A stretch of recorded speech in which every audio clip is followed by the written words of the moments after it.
ఆరాధనా నీకు స్తుతులు, ఆరాధనా నీకు స్తుతులు, ఆరాధనా అనుదినము చేసెదను. నీ కొరకై నేను బ్రతికెదను, నీ కొరకై నేను బ్రతికెదను, నీ కొరకై నేను బ్రతికెదను, అనుదినము బ్రతికెదను. నీ కొరకై నేను బ్రతికెదను, నీ కొరకై నే బ్రతికెదను, నీ కొరకై నేను బ్రతికెదను, అనుదినము బ్రతికెదను. నీ ప్రేమను నేను పంచెదను, నీ ప్రేమను నేను పంచెదను, నీ ప్రేమను నేను పంచెదను, అనుదినము పంచెదను.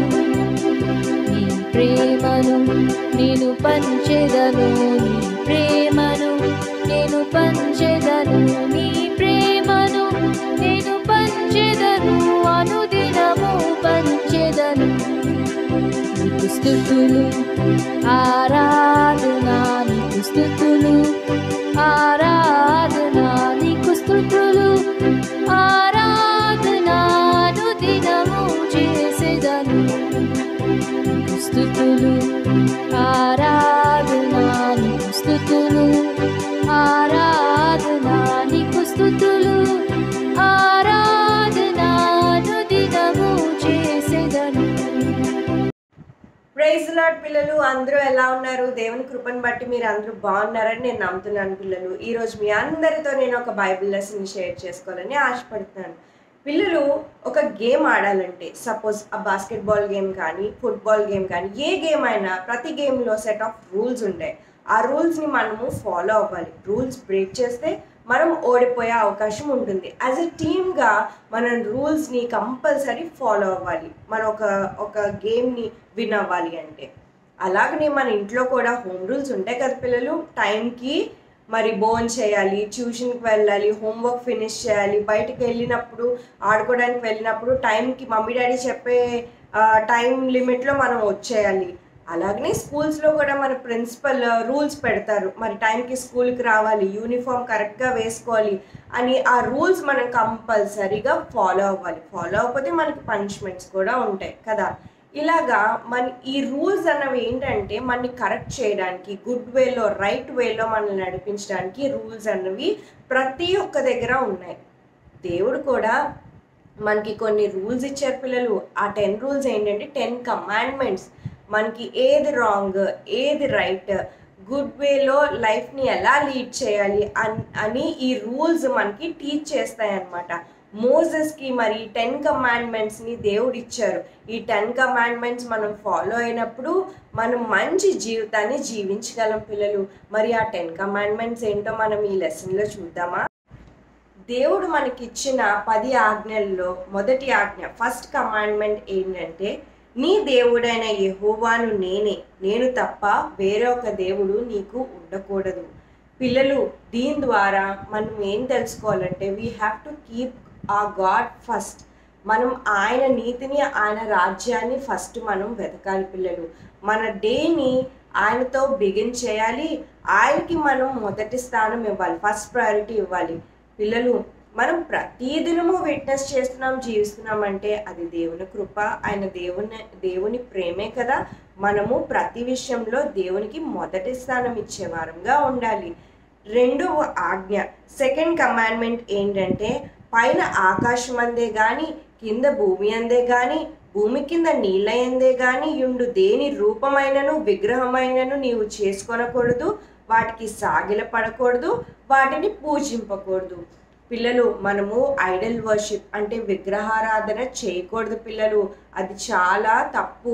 విగ్రహాలను మనం చేసుకోకూడదు, వాటిని పూజింపకూడదు, వాటికి సాగిలపడకూడదు.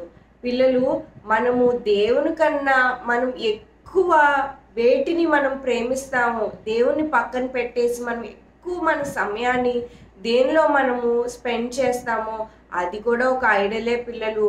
మీరు ఎక్కువ ఆడుకుంటూ దేవుణ్ణి మర్చిపోతున్నారా? దేవునికి సమయం ఇవ్వడం మర్చిపోతున్నారా? ప్రార్థన చేసుకోవడం మర్చిపోతున్నారా? పిల్లలు అలా చేయకూడదు. మనము దేవునికి సమయాన్ని ఇవ్వాలి. We have to give our time to our God. విగ్రహారాధన అస్సలు చేయకూడదు. మరి దేవుడిచ్చిన 3వ ఆజ్ఞ, థర్డ్ కమాండ్మెంట్ ఏంటంటే, నీ దేవుడైన యెహోవా నామమును వ్యర్థముగా నుచ్చరింపకూడదు. పిల్లలు, చాలామంది ఏదన్నా ఎవరన్నా అడిగినప్పుడు God promise, mother promise, daddy promise అని అంటుంటాం కదా. అలా అనకూడదు పిల్లలు. మన దేవుని నామము పరిశుద్ధమైనది. మరి అది గొప్ప నామము, మహిమ కలిగిన నామము. అంత గొప్ప నామాన్ని మనం అలా వ్యర్థంగా మనం పలకకూడదని దేవుడు మరి వాక్యంలో సెలవిస్తున్నారు పిల్లలు. మనం గాడ్ ప్రామిస్ అని అనకూడదు. దేవుని వాక్యంలో క్లియర్గా రాయబడి ఉంది. అది ఏంటంటే, అవునంటే అవును, లేదంటే లేదు. ఎస్ మీన్స్ ఎస్, నో అంటే నో అని చెప్పాలే కానీ ఇలాంటి ప్రామిస్లు వేయడం, దేవుని నామాన్ని ఇలా వ్యర్థంగా మనం యూజ్ చేయడం మంచిది కాదు. ఓకేనా పిల్లలు? నెక్స్ట్ కమాండ్మెంట్, ఫోర్త్ కమాండ్మెంట్ ఏంటంటే, విశ్రాంతి దినము పరిశుద్ధముగా ఆచరించుట జ్ఞాపకం ఉంచుకొనుము. విశ్రాంతి దినము మనం కంపల్సరిగా హోలీగా మనము ఆచరించాలి. మరి నెక్స్ట్ కమాండ్మెంట్ ఏంటంటే, నీవు దీర్ఘాయుష్మంతుడగునట్లు నీ తండ్రిని నీ తల్లిని సన్మానించుము. పిల్లలు, మీరందరూ మీ పేరెంట్స్కి ఒబే చేస్తున్నారా? ఒబీడియంట్గా ఉంటున్నారా? చెప్పిన మాట వింటున్నారా పిల్లలు? మరి దేవుడు మన ఎంతో ప్రేమించి మనకి పేరెంట్స్ని ఇచ్చారు కదా, మనం చూసుకోవడానికి ఈ లోకంలో. వారిని ప్రేమించమని, వారిని గౌరవించమని మరి దేవుడు వాక్యంలో రాయించారు పిల్లలు. మన పేరెంట్స్కి రెస్పెక్ట్ ఇవ్వాలి.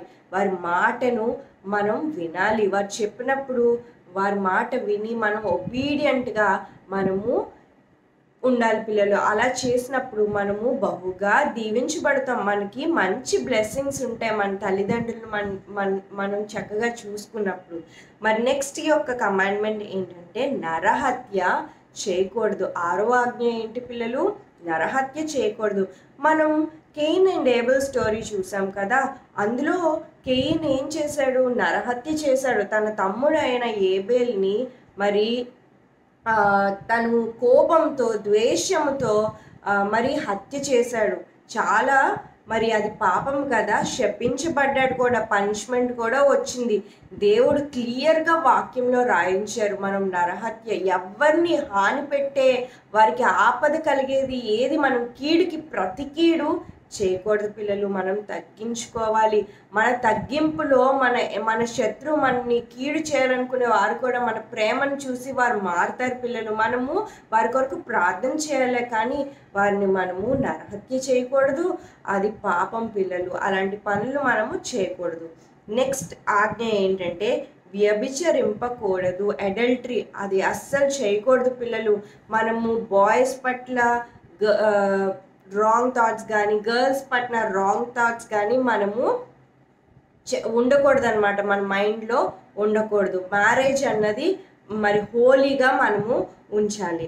మరి నెక్స్ట్ యొక్క ఆజ్ఞ, 8th కమాండ్మెంట్ ఏంటంటే, దొంగిలకూడదు. అంటే దొంగతనం చేయకూడదు. మనం స్టీల్ చేయకూడదు. ఏది మనకు కానిది, మనకి ఏదైనా లేకపోతే మనం దేవుని సన్నిధిలో ప్రార్థన చేయాలి. మన తల్లిదండ్రులను అడగాలి. మనకి అది దక్కేంత వరకు మనం వెయిట్ చేయాలి. కానీ మనము ఇంకొక మనది కాని వస్తువు వేరే దగ్గర ఉందని చెప్పి మనం వారి దగ్గర తీసుకోకూడదు పిల్ల. దొంగతనం చేయకూడదు. దేవునికి అస్సలు ఇష్టం లేదు దొంగతనం మనము చేయకూడదు. మనకి లేకపోతే మనం దేవుని సన్నిధిలో కనిపెట్టి అడగాలే కానీ మనది కాదు అన్న వస్తువుని మనం ఎప్పుడూ దొంగతనం చేయకూడదు. మన 9th కమాండ్మెంట్ ఏంటి అంటే, నీ పొరుగువాని మీద అబద్ధ సాక్ష్యము పలకకూడదు. పిల్లలు, మన రాంగ్గా మన నైబర్స్ పట్ల కానీ, మన తోటివారు, మన ఫ్రెండ్స్, మన క్లోజ్ ఫ్రెండ్స్ పట్ల మనం ఎప్పుడూ రాంగ్ స్టేట్మెంట్స్ కానీ, రాంగ్ జడ్జ్మెంట్స్ కానీ మనం పాస్ చేయకూడదు పిల్లలు. అది దేవుడికి అస్సలు ఇష్టం ఉండదు. మనం మంచిగా మాట్లాడాలి, ఫ్రెండ్లీగా ఉండాలి. అంతేగాని వారు మంచివారు అయినప్పటికీ మనకు ఇష్టం లేదని మనం తప్పుగా మాట్లాడడం, చెడుగా వారి గురించి మాట్లాడడం చేయకూడదు. మన దేవుడు గొప్ప దేవుడు. ఆయన న్యాయం తీరుస్తారు. He is the better judge. మనం కాదు. మనం ఎవరి గురించి న్యాయం తీర్చకూడదు. మనం చెడుగా మాట్లాడకూడదు.